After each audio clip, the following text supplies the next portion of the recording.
সময়ৰ বিস্তীৰ্ণতাত বৰ্ণিত তোমাৰ আখ্যান। সময়ৰ বিস্তীৰ্ণতাত বৰ্ণিত তোমাৰ আখ্যান, হৃদয়ৰ গভীৰতাত খোদিত তোমাৰ আখ্যান, পাহৰা যে অসম্ভৱ। দ্বীপৰ বিলৰ নীলাভ পানীত মোৰ স্বপ্নীল নাও উপঙিছিল, মেটেকাৰ পাতৰ নিচিনাকৈ লহপহকৈ বাঢ়িছিল হেঁপাহ। অভিযান্ত্ৰিকতাৰ দিনবোৰ যে কি ৰোমান্টিক আছিল।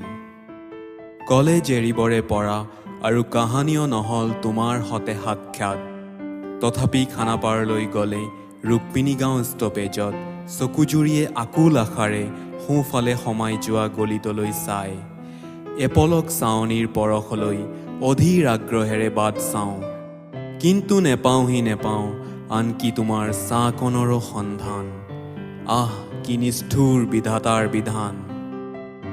স্মৃতিৰ কোঁহে কোঁহে কেশৰিত তোমাৰ আখ্যান, নিনাদৰ ৰংঘৰত গুঞ্জিত তোমাৰ আখ্যান, পাহৰা যে অসম্ভৱ।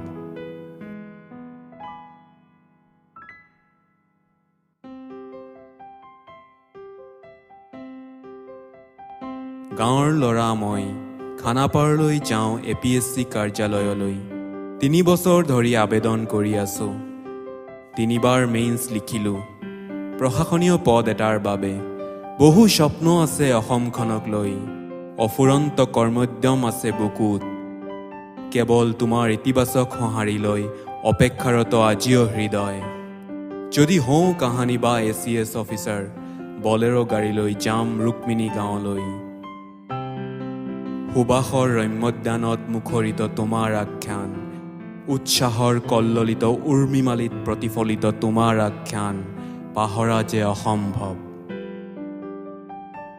গুৱাহাটীৰ মল চিটিবাছ, দোকান ফুটপাত, ক'তোৱে যে নেদেখিলোঁ তোমাক।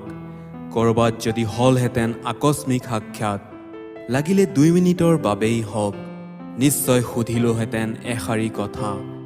জন্মদিনত উপহাৰ দিয়া বাৰ্থডে কাৰ্ডখন সযতনে ৰাখিছানে? নে স্বচ্ছ ভাৰত মিছনৰ অধীনত তাৰ কাল পৰিণতি হ'ল?